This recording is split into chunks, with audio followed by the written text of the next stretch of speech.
aujourd'hui, à travers ce premier cours introductif, on va commencer le module environnement et développement durable, comme le montre l'intitulé sur la diapositive.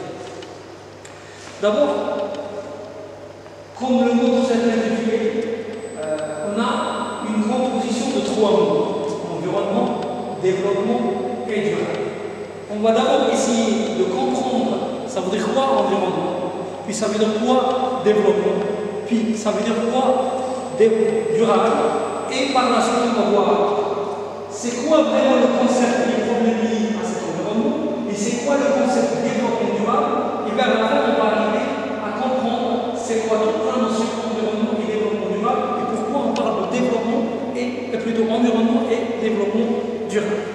Bien sûr, tout d'abord on a un certain nombre d'objectifs à travers ce cours tout entier, pas uniquement le cours d'aujourd'hui.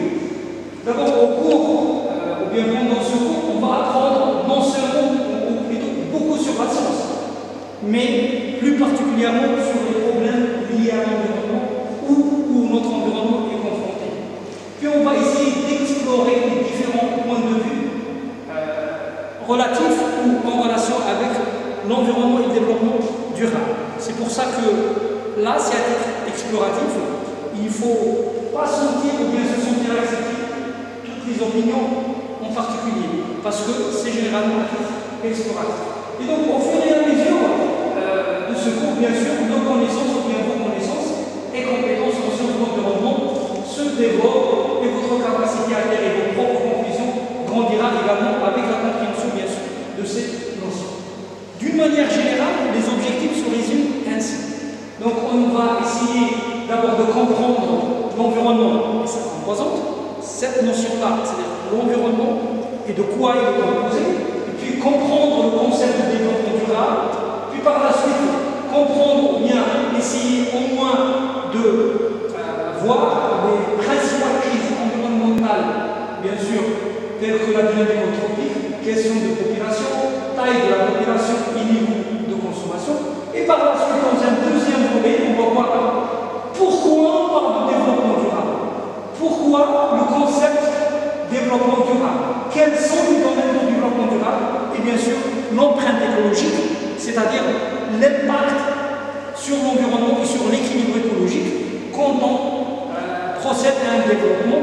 Et dans sa partie durabilité, ça veut dire là, on va voir l'empreinte sur le long terme et sur le moyen terme. Comme je viens de le dire tout à l'heure, là il s'agit de trois mots: environnement, développement et durable. On va essayer d'abord de comprendre ça veut dire quoi environnement, ça veut dire quoi par la suite développement, puis par la suite ça veut dire quoi durable. Pour l'environnement, comme le montre la diapositive là, regardez, la définition elle est très simple. L'environnement est la somme des facteurs biotiques, abiotiques et atmosphériques. Là, c'est un exemple de chaque type de facteur, que ce soit biotique, abiotique ou atmosphérique. C'est simple. Regardez. Vous avez un compartiment qui est atmosphérique, et vous avez un compartiment qui est biotique, c'est-à-dire biologique, et un compartiment abiotique ou édaphérique. Quels sont les facteurs atmosphériques? On a par exemple la température, les précipitations, tout ce qui est pH, tout ce qui est humidité, tout ça. Tout ça, c'est des facteurs. Abiotique, généralement, on a la flore, la faune et l'homme, c'est-à-dire tout ce qui est animaux, végétaux et l'homme. Et là, abiotique, tout ce qui est sol, minéraux, roches, etc. Donc tout ça, c'est l'environnement dans sa vision globale. Dans sa vision globale. Mais quand on revient à l'hierarchie biologique, on commence depuis l'atome, là on peut le voir ici, on peut le voir là.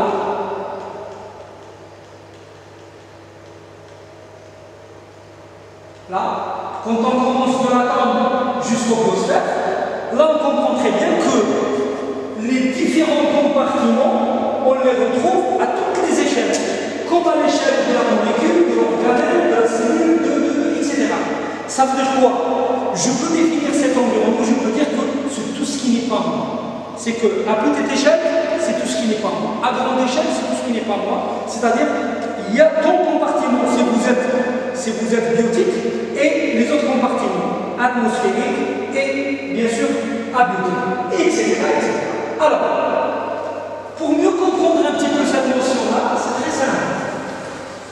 Il suffit de voir que sur différentes échelles, qu'on a l'intervention à chaque fois de tous ces facteurs qui donnent un environnement. Par exemple, en photosynthèse. En photosynthèse, on a plusieurs facteurs qui interviennent. Il y a les facteurs, il y a le végétal lui-même, il y a la lumière, et il y a d'autres facteurs tels que les minéraux, etc.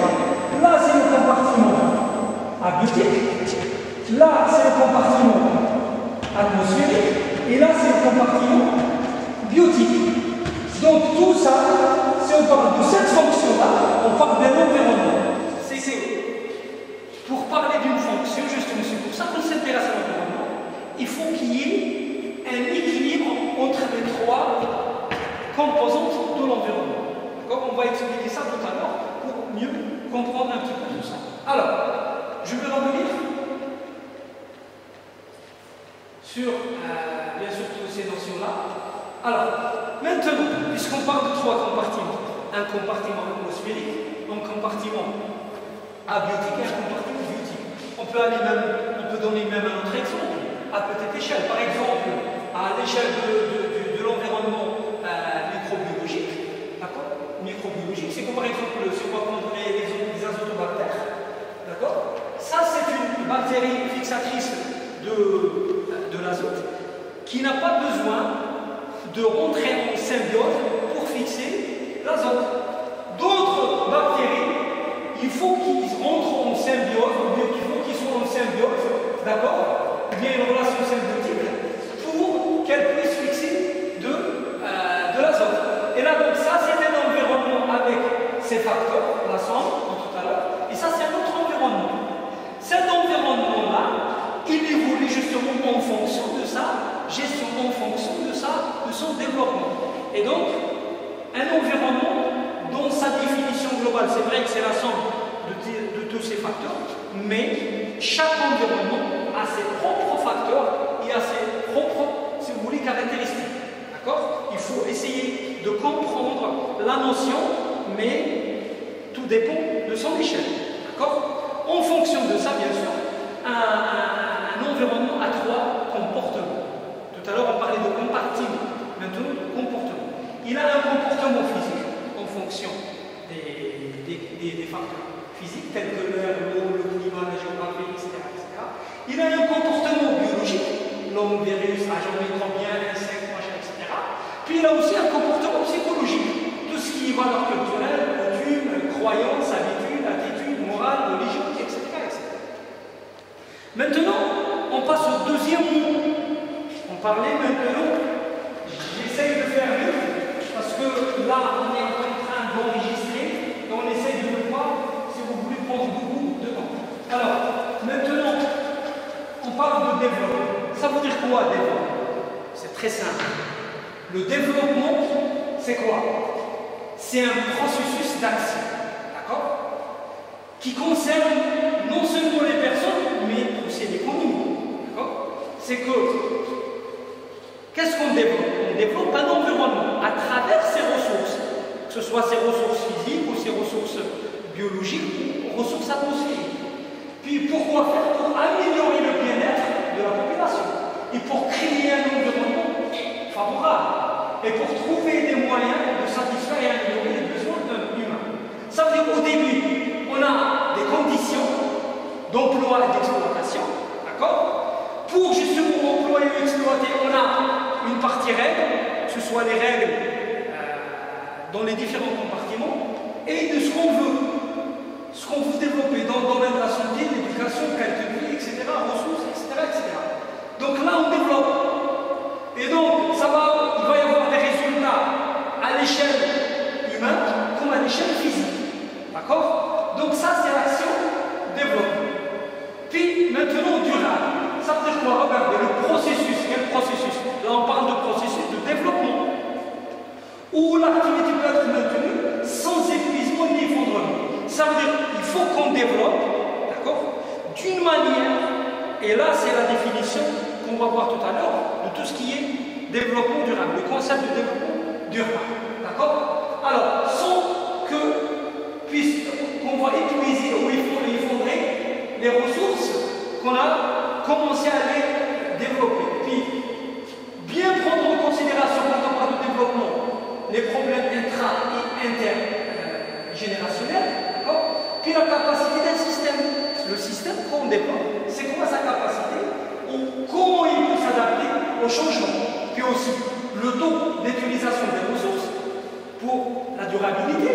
Et puis le taux d'utilisation et leur régénération, bien sûr. D'accord. Puis le taux d'utilisation des ressources non renouvelables, donc ne doivent pas dépasser ceux auxquels substitut renouvellement sont développés. Puis aussi, le taux d'émission de pollution ne doivent pas dépasser la capacité d'assimilation de l'environnement, c'est-à-dire de la somme de tous ces facteurs des trois compartiments. Là, regardez, ce qui est en jaune un petit peu là c'est-à-dire en couleur un petit peu orange, d'accord? Ça, c'est votre génération actuelle. Ce qu'on voit en bleu là, d'accord? Là, la flèche, ça montre la direction du développement, et ce qu'on peut regarder, c'est que ça veut dire quoi? Ça, c'est une génération, c'est notre génération, etc., etc.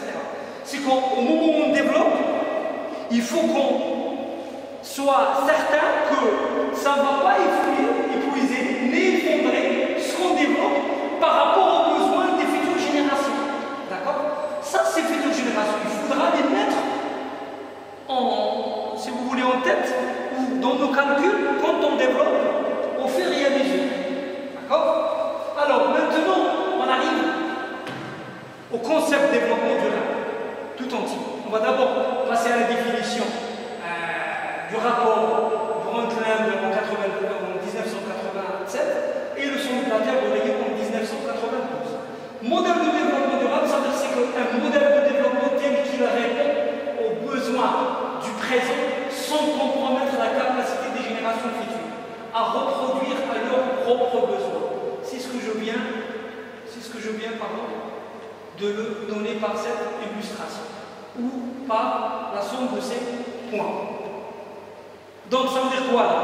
Ça veut dire quand on parle de développement durable, on a trois piliers. On a la partie société, on a la partie économie et on a la partie environnement. D'accord? Il faut qu'il y ait un équilibre entre les trois. La première partie, l'égalité sociale. Il faut prendre en considération les conditions de vie, l'égalité des chances, la cohésion sociale, la solidarité internationale et le maintien du capital humain. Sur le plan économique, il faut qu'il y ait une connaissance, une croissance économique qui doit être prise en considération, l'efficacité et la compétitivité, flexibilité et stabilité, puis production, consommation, emploi et échange international. À l'échelle environnementale, consommation, bien sûr, ça, ce qu'il faut vraiment qui fait ou bien qui donne la liaison entre environnement et développement durable. Parce que qu'est-ce qu'on développe? On développe une ressource dans un environnement donné. Et donc, il faut prendre en considération la consommation de ces ressources pendant ce développement-là. Les matériaux et les déchets qui viennent de ce développement et les risques, bien sûr, de ce développement, le taux de changement au fur et à mesure qu'on développe, et puis le paysage naturel et culturel pendant ou avant et après le développement. Et donc, ça donne un petit peu cette définition qu'on vient de lire tout à l'heure. Alors maintenant, on va voir quels sont les problèmes, ou bien la majorité, ou bien d'une manière globale, les problèmes liés à l'environnement. On a, d'une manière générale, 4 grands types de problèmes liés à l'environnement quand on parle de développement durable. D'accord? Alors, on a d'abord la perte de la biodiversité. Épuisement des ressources 2, puis la pollution 3. Tout ça engendre quoi? Engendre un 4e problème qui est le dérèglement climatique. D'abord, la perte de la biodiversité, bien sûr. Le nombre d'espèces sur Terre est inconnu, c'est certain. on ne connaît que 1,5 million d'espèces qui sont inventoriées, identifiées et répertoriées. Et on estime qu'il y a des dizaines de millions qui existent sur Terre, alors qu'on ne connaît que 1,5 million. Ça, c'est un. Deux, la biodiversité, le nombre, bien, ça va faire l'objet d'un cours sur la biodiversité. Mais maintenant, on essaie juste de voir d'une manière globale ou de se familiariser d'abord, d'accord, avec ces grands problèmes qui sont liés à l'environnement et au développement durable.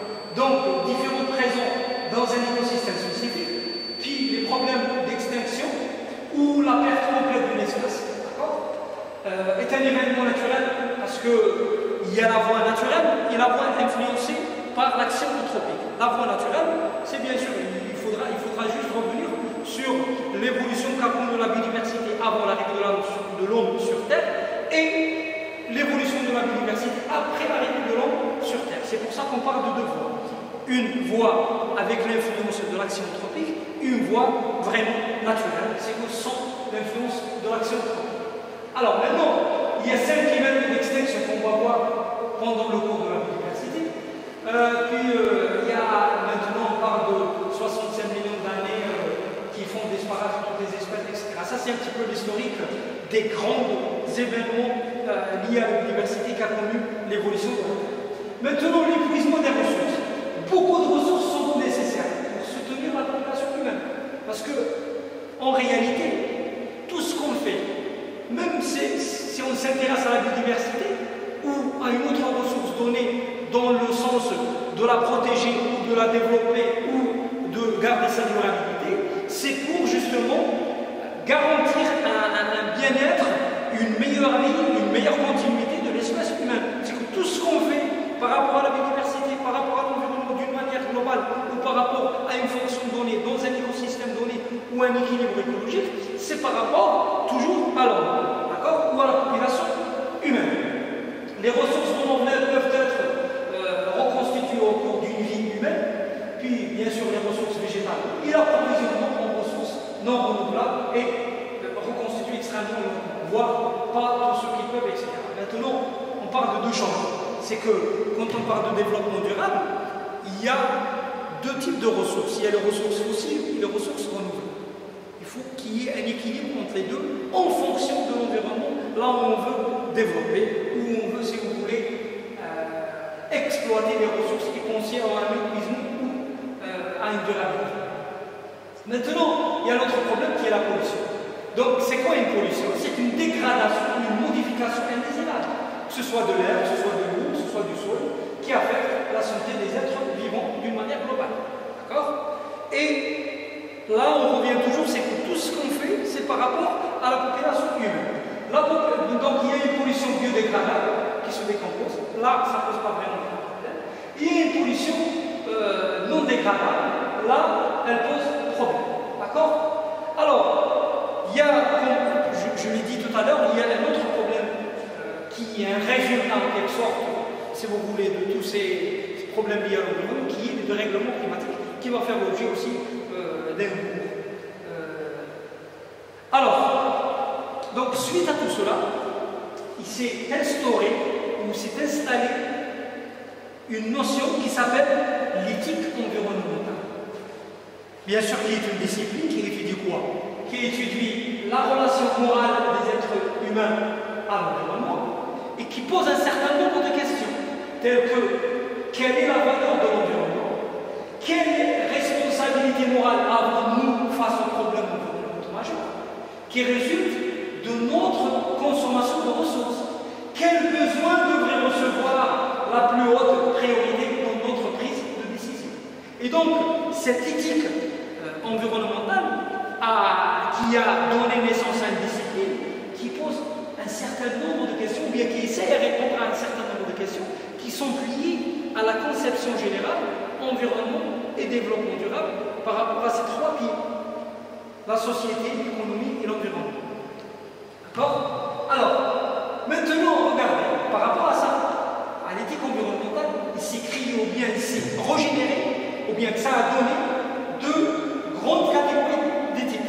Une première catégorie, c'est l'anthropocentrisme et une deuxième catégorie qui est l'écocentrisme. La première, regardez, elle signifie littéralement ou elle est centrée sur quoi? Sur l'humain. Ça veut dire que toute action, toute pensée en termes d'éthique environnementale, elle prend en première considération la population humaine, sans, si vous voulez, se préoccuper réellement du reste de la composante environnementale, telle que la biodiversité, telle que la partie édaphique, telle, etc. Ça veut dire quoi? Elle met l'accent, ou bien elle met souvent l'accent sur les avantages à court terme. C'est qu'elle ne pense pas sur le long terme. C'est qu'il va y avoir un développement dans ces, si vous voulez, dans ces impacts, il ne vise que le court terme, d'accord? Sans tenir compte des conséquences, le long terme. Okay? Puis vous avez l'écocentrisme, là, c'est une préservation des écosystèmes. Elle prend en considération la préservation des écosystèmes. Ça veut dire quoi? C'est que, contrairement à celle-là, elle vise les avantages à long terme, mais pas à court terme. Parce qu'à court terme, quand on vise de long terme, le court terme, ça pose pas de problème. Et donc, alors, regardez, elle préserve les écosystèmes ou d'autres êtres vivants, à la priorité des besoins humains. Alors, maintenant, avant d'entamer dans un autre cours le concept de développement durable dans sa vision protection de l'environnement ou utilisation durable de l'environnement, on va d'abord voir quelles sont les composantes de l'environnement. Il est clair que, bien sûr, la vie existe sur Terre depuis 3,8 ou plus milliards d'années. Et si on compare cet âge, ou bien l'âge de la Terre là, avec l'âge de l'homme sur Terre, on comprend tout de suite que par rapport à ce que la Terre a connu avant l'arrivée de l'homme et après l'arrivée de l'homme, en termes de fréquence d'événements qui touchent la biodiversité, qui touchent l'environnement, qui touchent le paysage, qui touchent la géographie, qui touchent l'ensemble de cet environnement terrestre, on comprend très bien que l'influence de l'homme sur la fréquence des événements est tellement nette et importante. D'accord? Alors, au début, donc, il y avait une Terre bien adaptée à la vie. L'eau recouvre la planète, la température est habitable, la lumière du soleil est modérée, l'atmosphère fournit l'oxygène, le sol fournit les minéraux, etc. Mais les êtres vivants modifient au fur et à mesure la planète, mais pas toujours de manière positive. Et c'est pour ça que, tellement il y a eu du négatif, on a pensé au concept de développement durable. Maintenant, quelles sont les composantes d'un environnement?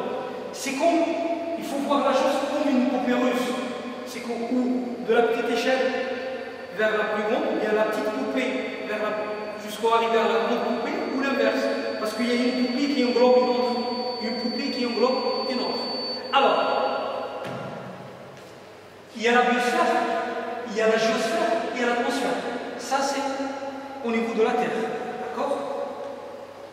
Nous, ce qui nous intéresse en tant que biologistes, c'est beaucoup plus cette partie-là. Mais on ne peut pas voir que cette partie-là, parce que c'est tellement lié à ce qui se passe.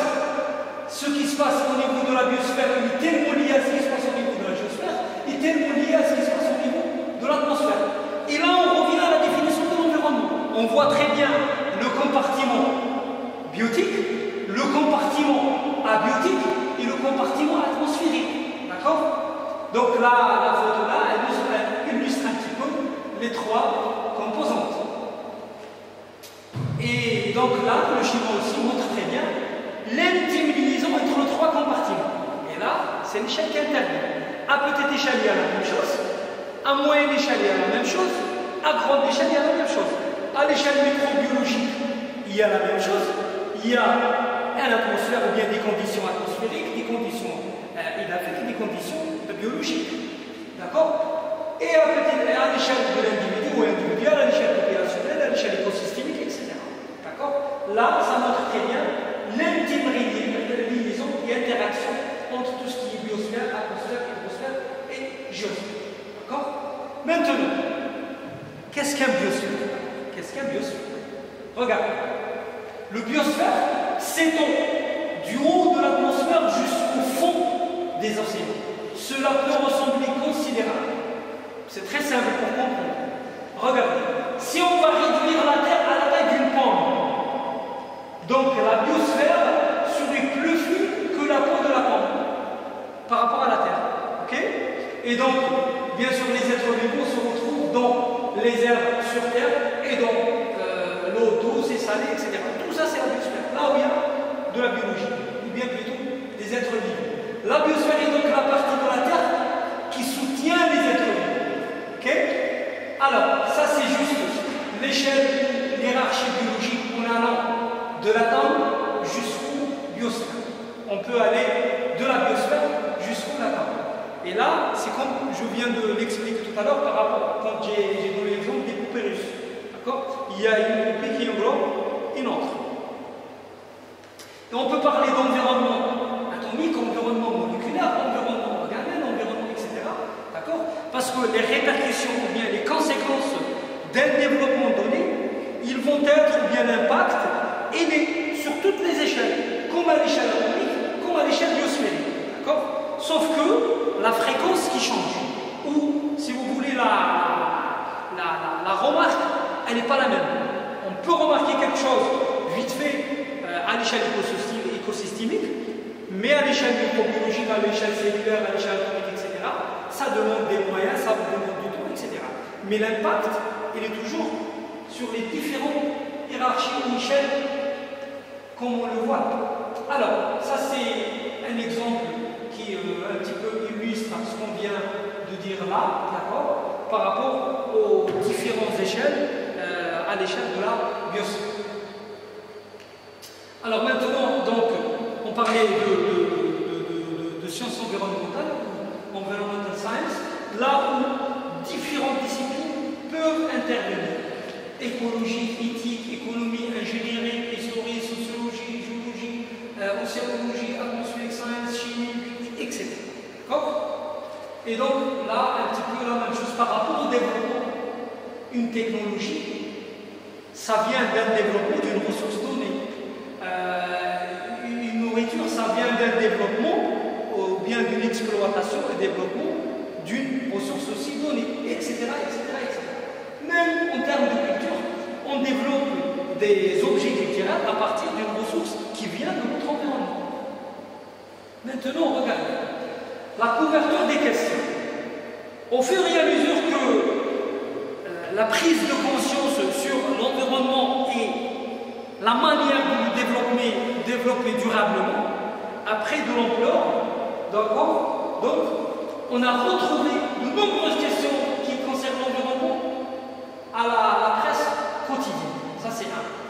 D'un autre côté, les législateurs qui doivent cadrer, qui doivent cerner le développement de chaque ressource et comment on l'a développée, comment on l'a protégée, doivent aussi désormais disposer de plateformes sophistiquées sur la variété de quoi? De problèmes environnementaux. Parce qu'en connaissant le problème, on peut instaurer ou donner une législation donnée par rapport à sa protection, par rapport à son développement. Mais en ne le connaissant pas, on ne peut pas le protéger par une législation donnée. Même si on le fait, ça va être d'une manière aveugle. Alors, maintenant, regardez. Nous, en tant que, comme étant, ou vous, comme étant futurs professionnels en sciences de la nature, de la vie ou professionnels de biologie, ce qui vous intéresse en termes d'environnement et de développement durable, c'est reconnaître et comprendre et mettre à l'évidence les menaces de l'environnement. Donc il y a deux voies, les menaces économiques-psychologiques et les menaces épidémiologiques. Donc on va répertorier tous les facteurs biologiques et alimentaires liés à un développement d'un environnement donné, d'accord? Par rapport à tous ces facteurs. Ok? Alors, et donc tout ça,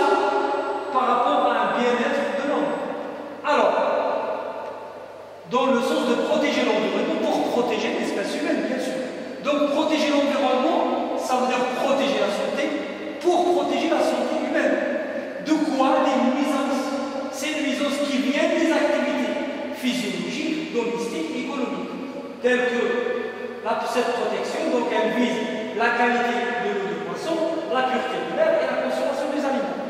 Et là, ça ne peut être réalisable que si on comprend très bien notre environnement qu'on veut exploiter, qu'on veut développer, et l'échelle de notre environnement, les facteurs de notre environnement, les caractéristiques de notre environnement, et la configuration globale de cet environnement. D'accord? Alors, maintenant, regardez. Soutient la recherche fondamentale sur les populations et les espèces. Ça veut dire quoi ça? Ça veut dire tout simplement, il faut d'abord comprendre, d'accord, les populations ou bien tout ce qui est communauté écosystème. Ça veut dire que sans compréhension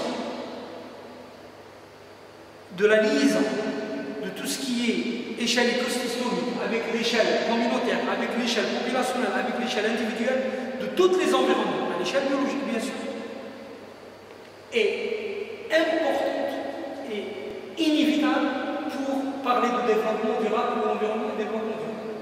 D'accord? La compréhension de la biodiversité et des systèmes phylogénétiques. La compréhension et le suivi de tout ce qui est évolution moléculaire suite à un développement donné. Et l'évolution de la vie suit de notre environnement suite à un développement donné. Et la sélection naturelle, écologique, géographique, etc. Parce que tout ça, ça suit quoi? Cet environnement, il est en perpétuel changement. Suite à quoi? Suite à un développement donné, suite à une exploitation donnée. Alors, et donc, service écosystémique, biologie, conservation. Et par la suite, un changement global des cycles biochimiques et la recherche écologique à long terme. Pourquoi? Parce que le long terme, en termes d'écologie, c'est de voir l'équilibre entre ce qui est environnement et ce qui est espèce, n'importe quelle espèce qu'on exploite ou qu'on développe, d'accord, par rapport à un besoin humain est très important sur le long terme. Alors, et donc depuis le développement de l'agriculture, bien sûr, il y a eu quoi? Il y a eu des milliers d'années de population humaine qui considérablement augmenté. Donc, le développement et l'exploitation augmente au fur et à mesure de l'augmentation de la population humaine. Donc cette agriculture, ou plutôt la culture aussi des animaux, des plantes, etc., des champignons, de formes de vie, pour l'amélioration des fibres, des produits, etc., pour maintenir la vie. C'est qu'il faut qu'il y ait une compréhension de chaque partie ou ressource à développer par l'homme, bien sûr. Pourquoi? Pour maintenir sa vie. Et donc cela, qu'est-ce qui entraîne? Une forte augmentation de la population humaine et bien sûr la nourriture devenue plus fiable. D'accord? Alors maintenant, c'est très simple. Pour comprendre ça, il faut revenir à la population ou la démographie humaine aujourd'hui. La population humaine, ou bien actuellement, on a plus de 7 milliards d'habitants sur la Terre. Certains diront qu'en raison d'un grand nombre de ressources qu'en sont les humains, la Terre est maintenant surpeuplée. Bien sûr, il y a d'autres qui disent que ce n'est pas encore surpeuplé. Parce que par endroit, il y a les pays développés, il y a les pays sous-développés, il y a les pays désertiques, il y a c'est en fonction de la géographie et bien sûr de développement des pays. Mais ce qu'il faut dire, c'est que cette augmentation avec un développement qui n'est pas durable, ou bien qui ne vise pas la durabilité qui est à l'étoile, il va y avoir des gens qui mènent à plus de crimes, plus d'utilisation des ressources, plus de guerre, plus de pollution. Ça va engendrer quoi? Ça va engendrer un environnement déséquilibré, une composante environnementale déconfigurée, et donc, par endroit elle est réversible, par endroit elle est irréversible. Alors, et donc ça va donner, là ça illustre très bien un petit peu ce que je viens de dire sur, pas uniquement sur la population, mais sur, si vous voulez, le développement irrationnel de l'environnement terrestre tout entier. D'accord? Alors, maintenant la Terre, donc là c'est juste un exemple. C'est que vous avez la Terre et vous avez la Lune. D'accord? sont à peu près à la même distance du Soleil.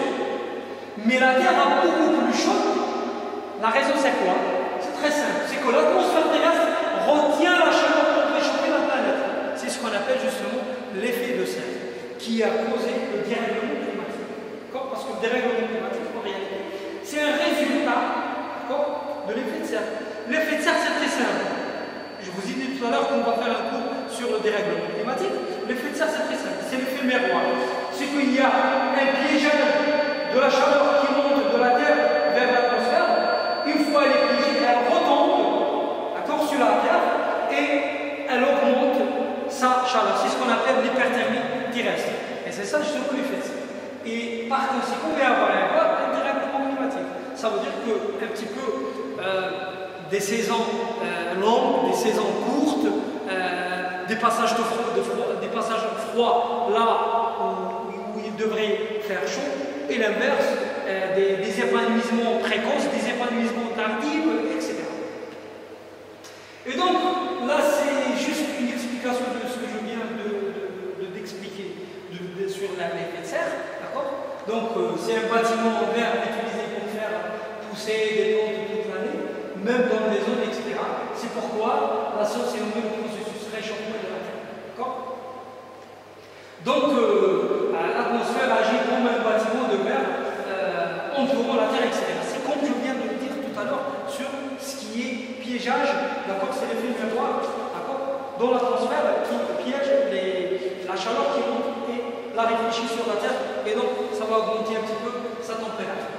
Alors maintenant, ça c'est juste pour illustrer, comme je viens de l'évoquer tout à l'heure sur l'augmentation de la population humaine en fur et à mesure, d'accord? Et là, donc, il y a des théories, certains qui disent qu'on assiste à une Terre surpeuplée, d'accord? Et il va y avoir un grand nombre de conséquences. Il y a d'autres qui disent que non, c'est pas encore surpeuplé et les conséquences qu'on assiste sont dues généralement à un développement irrationnel qui ne vise pas la durabilité et qui ne comprend pas la réelle composante et configuration de l'environnement. Maintenant, on va essayer de voir l'évolution de l'environnement biosphérique et l'environnement biologique à travers le temps. Donc, il y a eu une révolution agricole, une culture, un élevage, soin des plantes, croissance démographique, révolution industrielle, transfert d'énergie, combustible, industrie, agriculture, qualité de vie améliorée, etc.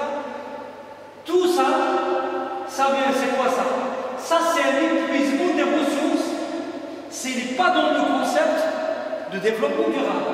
D'accord? Donc, il y a l'air, l'eau, le sol, la perte de la biodiversité, la perte des ressources naturelles, etc.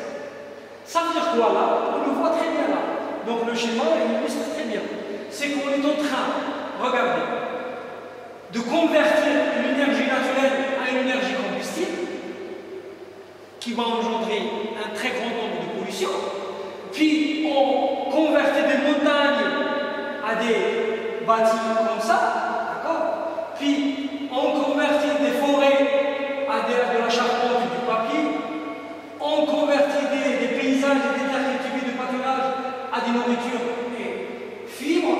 Et on convertit tout ce qui est pêcherie, etc., à des fruits de mer, etc., etc. Ça veut dire quoi? C'est que ce développement-là, ou bien cette exploitation de l'environnement-là, a un impact sur quoi? Sur l'environnement. L'environnement exploité, bien sûr. Et ça va donner un impact aussi, ou ce qu'on appelle l'empreinte écologique. C'est que quand on exploite un environnement, si on veut parler de développement durable, il faudra calculer l'impact ou l'empreinte écologique sur cet environnement qu'on développe. Là, l'exemple, regardez, empreinte écologique. Là, l'exemple, c'est l'empreinte écologique de la population humaine mondiale sur la Terre.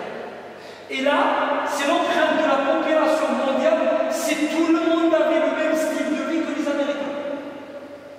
Ça veut dire qu'il nous faudrait, si tout le monde vivait au style des Américains, il nous faudrait 1, 2, 3, 4, 5 planètes.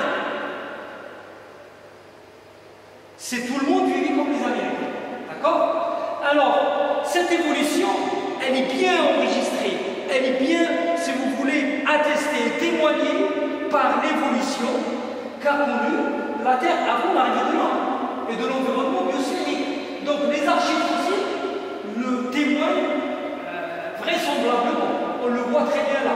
Ça, c'est ce qu'on appelle l'échelle géologique ou le temps géologique. D'accord? Vous avez le précambrien, cambrien, novicien, sumérien, etc., etc. Puis jusqu'au quaternaire. Ça, c'est les grands événements. D'accord? Chacun, vous pouvez le lire à tête reposée, vous. D'accord?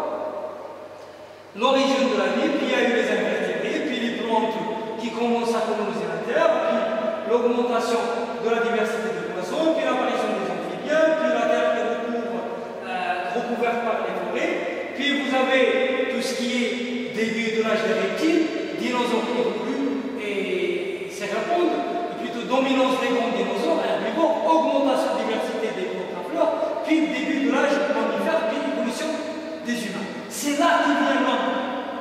Maintenant, qu'est-ce qui a changé? On assiste à l'inverse. C'est qu'on a la perte un peu partout. On a perdu par exemple les dinosauriens. Ça, c'était avant l'homme. Il est pour rien. Mais actuellement, il y a d'autres populations et d'autres biodiversités qui regressent ou qui est menacée ou bien qui reculent aussi, qui disparaissent aussi suite à l'action de l'homme. C'est qu'on assiste à l'inverse. D'accord? Alors, ça c'était donc vite fait, d'une manière rapide, juste une introduction à ce module qui est environnement et développement durable. Donc pour le reste des cours, vous allez les avoir sous forme PDF sur le site. Et vous avez une adresse électronique si vous avez des questions. N'hésitez pas aussi. Et voilà. Merci.